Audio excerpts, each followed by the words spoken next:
So recently I shared a video on the topic of abundance and more particularly on generating an income as a creative person, or more particularly still as a person who is active in the field of healing, of spirituality, or well-being, which is my case. And the obstacles that we can have towards generating an income from our vocation or from an activity that we're really passionate about and that we love doing.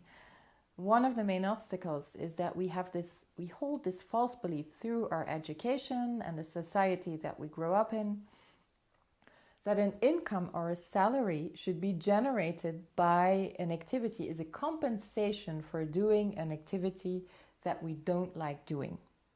So it's kind of a reward for doing something that we don't like doing. This is one of the main obstacles towards abundance. In this video, however, I wanted to address the energy of abundance. What is abundance? Because there is a lot of misconception around this. And of course, to be able to access it, we first have to understand and know and feel what abundance is. Without this, impossible to access it. The first thing is that financial wealth is not the same as abundance. Financial wealth, financial affluence can be a consequence of a state of abundance, but is not the same thing. And this is very important to understand. We really have to uncouple and disconnect these two concepts to be able to truly access abundance. Abundance is an energy, it is a flow, it is an inner wellspring, and it is the natural state of every living being, of every human being as a consequence. Abundance is not something that you can acquire, that you can learn. Abundance is what you are, is who you are. Because life is abundant and you are a part of life. So you are abundant. But very often we forgot that we were abundant beings. We cut ourselves off from our inner abundance and we start relying on external sources of financial affluence. And we start thinking that abundance is something that is external to us and that comes from exterior sources. So this is the first thing that we really need to realign and understand. Abundance is an internal state of being. It comes from inside of us and not from outside of us. If we hold on to this belief that our financial income is dependent on external circumstances, this can be a partner, a spouse, a job, a certain type of client, we create a financial dependence on these sources. But this is not abundance. Abundance comes from inside of us and is independent of these external sources. So we have to reconnect to this inner sense of abundance. So abundance is an energy. It is a flow. It is like a fountain or a wellspring that finds its origin inside of us. And it is a capacity to be in this movement, a capacity to be in the flow of life. Abundance is a capacity to listen to our hearts, to follow up on the desires, on the intuitions of our heart. And by listening to this inner voice and really following up on this inner voice, coming back into this flow of life and being able to be carried by life, to go with the movement of life instead of always going against the flow of life. So it's a capacity to be in flow, to go with the flow of life. And this is something that a lot of us have to relearn. This is not something that we learn. We learn to be dependent on external sources of financial income, of financial wealth and affluence, and we are taught that abundance is something external. We are not taught that abundance is an internal state of being. And because abundance is a flow, it is like water, it is like a river, the more dams we build on the river, the less it will flow. The more limitations we put on our inner source of creativity, because our creative potential, our creativity, our creative outlets, and our sense of abundance, our abundant energy are very closely linked and very closely connected together. If we are not creative beings anymore, then we don't access this abundance anymore either. And we cannot go from a state of non-abundance to a state of abundance. It takes a time of transition. And this was my experience as well when I decided to quit my job. Until that moment, I had different kinds of jobs. Some of them I really enjoyed, and I enjoyed doing them. But I hadn't found my vocation yet. And when I started to find my vocation, I really wanted to dedicate my whole energy and my whole life to identifying more clearly this vocation and committing myself really to sharing this vocation. For me, it took me almost 2 years to get back into the flow, to reconnect to this sense of inner abundance, and to get my inner fountain, my inner wellspring flowing again, because it had dried up. And this is what happens when we put ourselves in situations that really don't correspond to us. This can be a relationship, this can be a certain kind of environment, the place we live in that doesn't nourish us, that doesn't correspond to who we are. This can be a job, or this can be doing things that really go against our values, or that go against who we are, where we have to compromise, where we spend our energy.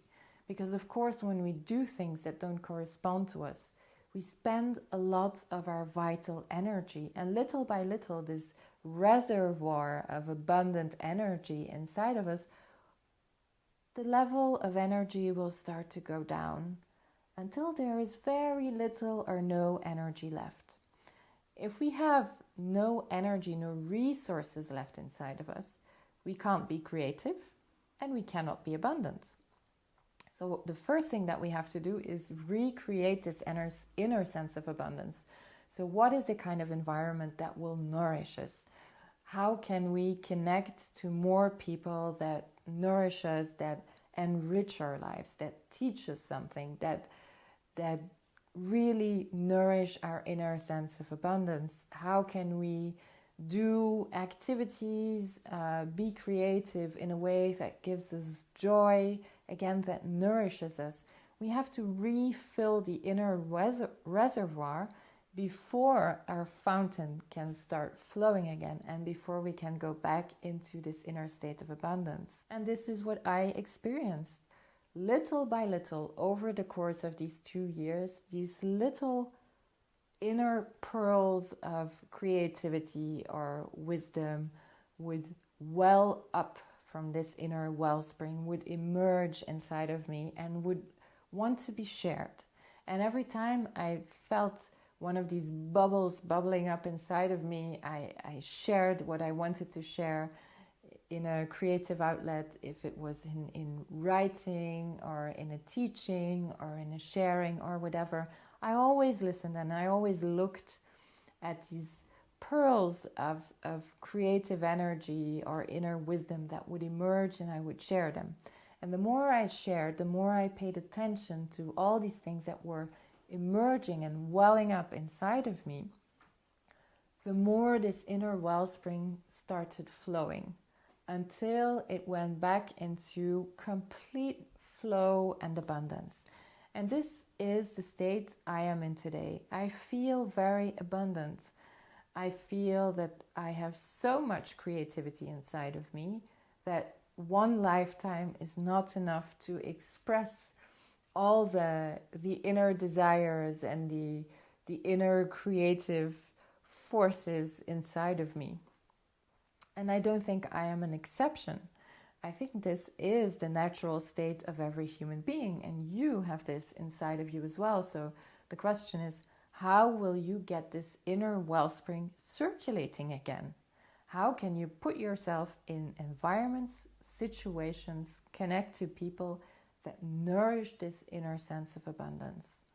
And while you are doing this, remember that a financial return is not a sign of abundance. So it is not because with certain activities or certain sharings or certain of your creative outlets you make a lot of money, that those are more abundant than other creative outlets, other projects, other creations with which you don't make a lot of money. Finances and abundance are not the same thing. If I have to give a concrete example in my case, there are certain retreats or teachings with which I make, I'd say, the majority of my income today. And because these give me the majority of my income, these are the activities that allow me to pay for my expenses, to pay for my rent, to pay for my travels and everything else. It doesn't mean that I consider that these activities are more abundant than other activities with which I make a lot less or no money at all. An example is the book I wrote. And many people who write books or who edit books or who share books can share this with you. You don't write a book because you want to make a lot of money, because you want to become rich. You write a book because there is something inside of you that needs to be shared, that wants to be shared, because you have a message to share. And this definitely was my case. And I feel very abundant for having written my book, Laying Down the Arms. It doesn't mean because this is not a great source of financial income that it is not abundant for me. All the contrary. I get so much positive feedback from this book, and so many people telling me at which point this book helped them. And even without all of that, even if I had no feedback at all, just the fact that this was something that had to come out of me, that had to be shared, for me is a very abundant process. So don't, because this is something I hear so often, people saying, oh, I really love doing this. I really love sharing this, but I'm going to stop because it is just not making me any money. Don't. This is part of your creative process. This is part of creating the flow in your inner wellspring. What can you do aside from that to generate an income? How can you diversify, multiply your creative outlets? But don't stop doing something you love just because there is no financial return. And on that topic, for me, abundance as well is something that is shared. Don't do things just because they give you a financial return. I think there should be balance as well. And this is also something for me that keeps the wellspring going, is to keep the balance between activities or sharings that generate an income and also being of service, sharing things without asking for a financial return. I organize rituals, meditations for which I don't get any financial compensation, and this doesn't make me feel any less abundant. On the contrary, I feel that being of service to a higher power, to my own higher self, and being of service to humanity, contributing something to the community, to the collective, is a very abundant process. So this is also something to keep in mind. How do you keep the balance between giving and receiving? If you don't keep the balance between giving and receiving, at a certain point, your inner wellspring will dry up as well. So if we need to summarize all of this, then abundance is an energy that comes from within. It is an inner wellspring, a capacity to be in flow. It is not an external circumstance. It is not dependent on any external situation. Abundance is not the same as financial income and should not be dependent on it. If anything, financial income will become abundant if and when you are first able to commit to your inner abundance and trust in the process of your inner abundance, really nourish this inner resource. And abundance is also a case of balanced giving, receiving. How much do I receive and how much do I give back? So I hope this video was able to clarify certain things for you, or at least give you some food for thought. And I wish you all a very abundant future.